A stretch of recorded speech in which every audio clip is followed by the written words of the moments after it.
Even if they deliver the cargo safely on the water, what do the locals do? They come and say they're handing it over to the owner, but they don't actually deliver it.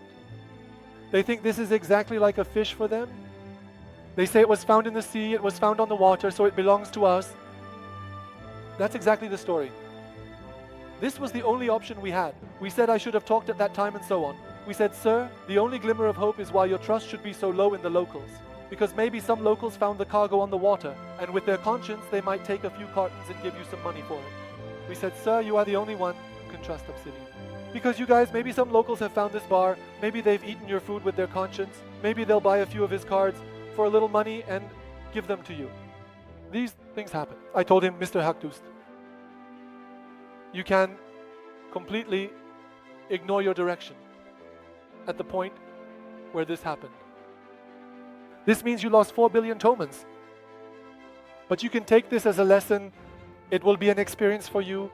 And this time start over and don't repeat that previous repetition again. This is where you can make up for that need.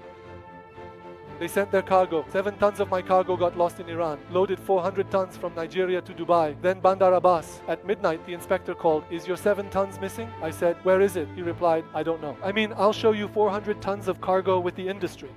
And I loaded it from Nigeria. It came to Dubai, and I transferred it to Bandar Abbas. One night at midnight, the inspector called me while I was asleep and said, is your 7 tons of cargo missing? I said, what do you mean it's missing? Where is my 7 tons of sesame cargo? What's going on? He said, I don't know. They had put sesame sacks in front of the container, while my container was empty. For example, movie Sender. I asked, why isn't it there? And they said it probably happened in Dubai. I said, let me check this out tomorrow morning. I quickly told the guys in Dubai, why is my 7 tons of cargo missing? What's going on? The Rio del Rio had a low volume. This time it arrived with 7 tons less.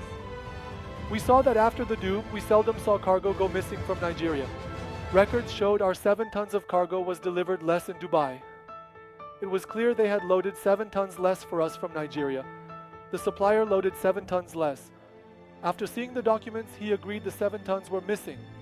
Albor's insurance requested, bring a letter from the shipping company to show that your cargo is less. I found shipping companies have their own protocols regarding containers.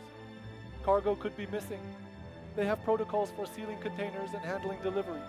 When I showed him the documents and evidence, he saw that no, the 7 tons were really missing. Now, during this process, I went to Albor's insurance. Albor's insurance said, bring a letter from the shipping company to show that your cargo is less. I went to Albor's insurance and I saw that shipping companies have their own protocols regarding containers. It could be that something is missing or that the cargo is less.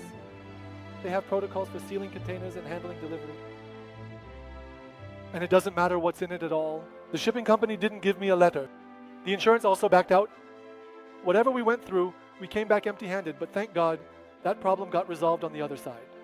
So these are the events that happen. Definitely don't get too caught up in the insurance discussions and regulations. We definitely need to make sure our cargo is all transparent and clear. We are in a country where we face a bit of these challenges. You need to pay attention to these points yourself. Well, many of you might be wondering how we should start the discussion. Friends, we are currently in the introduction phase. We haven't gotten to the main issues yet.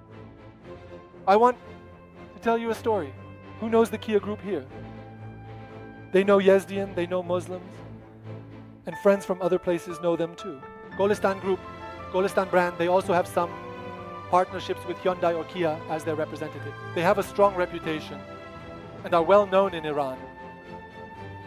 Mr. Ghalami's family, if you know Rajai Muhammad Ghalami, he was from a family that was under a lot of financial pressure when he was young. His father separated from the family and the household expenses fell on him and his sibling, who were all around 18 years old. Mr. Ghalami's mother then moved to Tehran. In Tehran, she started working at the Tala tea factory, selling tea. The factory was known as Ban Tea Tala, and she started selling tea. Then, as time went on, she became an employee, and eventually, she thought, why should I sell for that company? I can buy the tea myself, package it in 1 kilo bag, and sell it in the market. So she would buy 100 kilos, package it into 1 kilo bag, and instead of selling it for 1,000 toman, she would sell it for 2,000 toman, making a profit. And Amir starts working at the Tala tea factory, selling tea. The factory was known as Ban Tea Tala, and he starts selling tea.